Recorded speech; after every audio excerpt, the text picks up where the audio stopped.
महाराष्ट्रामध्ये एकनाथराव शिंदे साहेब आणि देवेंद्र फडणवीस साहेब, शिंदे साहेब मुख्यमंत्री होते तेव्हा आणि देवेंद्र फडणवीस साहेब उपमुख्यमंत्री होते तेव्हा आणि आता देवेंद्र फडणवीस मुख्यमंत्री आहेत तेव्हा ते कायम सांगतायत की 10% आम्ही एससीबीसीचं मराठा समाजाला आरक्षण दिलेलं आहे। मग एससीबीसीचं 10% आरक्षण दिलेलं असताना जरांगे पाटलाच्या काडेपिटीला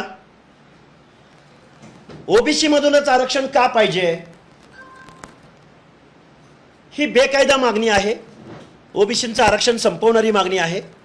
ऑलरेडी 58-59 लाख बोगस कुणबींच्या नोंदीद्वारे महाराष्ट्रातलं ओबीसीचं आरक्षण संपलेलं आहे आणि त्याला जबाबदार आहेत ते महाराष्ट्रातले बहुतांश आमदार आणि खासदार आणि वेगवेगळ्या पक्षाचे नेते।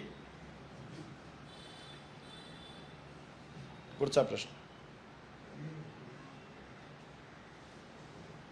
जरांगे पाटलांचं आंदोलन सुरू झालंय। एक दिवसाची परवानगी आहे, संध्याकाळी 5 वाजता परवानगी संपते। तर परवानगी संपल्यानंतर जरांगे पाटील ठाम आहे की आमरण उपोषण करणार आहे। तर सरकारने कारवाई करावी का? तुमची काय मागणी? जरांगे हुकुमशाह आहेत का? हिटलर आहेत का जरांगे? तसं बनू पाहतायत का? ते न्यायालयाला मानायला तयार नाहीत, ते मुख्यमंत्री किंवा शासन प्रशासनाला मानायला तयार नाहीत। खरं तर जरांगेंचं मी तुम्हाला नेहमी म्हणतोय की हा आरक्षणाचा लढा नाही आहे, हा मराठा बांधवांच्या शिक्षण नोकऱ्याची कळवळ जी दाखवली जाते मीडियाद्वारे हे तसं नाही आहे। जरांगेंनी मुंबईकडे निघतानाच स्क्रिप्ट फोडली हा राजकीय अजेंडा असल्याची। हा राजकीय अजेंडा कसा? तर ते म्हणाले की मी हे सरकार उलथवून लावणार आहे।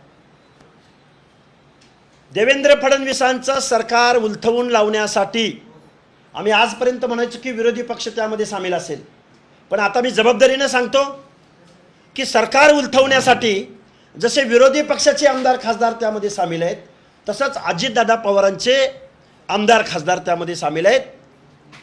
हे मी जबाबदारीने सांगतोय। मी माझ्या पदरचं काही सांगणार नाही, मला पॉलिटिकल बोलायचंही नाही, पण जरांगे नावाच्या या चेहऱ्या आडून या महाराष्ट्रामधले आमदार खासदार सरकार अस्वस्थ करायचा प्रयत्न करतायत, सरकार बदलण्याचा प्रयत्न करतायत आणि आरक्षण हा विषय नाही आहे।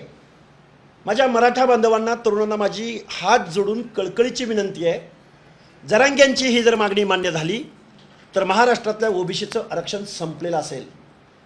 कारण ओबीसीचं आरक्षण शासनकर्त्या जमातीपासून राज्यकर्त्या जमातीपासून संरक्षण मिळण्यासाठी ओबीसीचं आरक्षण आहे आणि ज्यांच्यापासून संरक्षण पाहिजे तेच सगळे लांडगे जर या ओबीसीच्या कळपामध्ये घुसले तर या मेंढरांचं काय होईल याची कल्पना इथल्या आमदार खासदार शरदचंद्रजी पवार, अजितदादा पवार, देवेंद्रजी फडणवीस, एकनाथरावजी शिंदे, काँग्रेसचे नेते, तो नांदेडचा एक खासदार आहे रवींद्र चव्हाण, त्यानं लेटर हेडवरती पाठिंबा दिला जरांगे पाटलांना।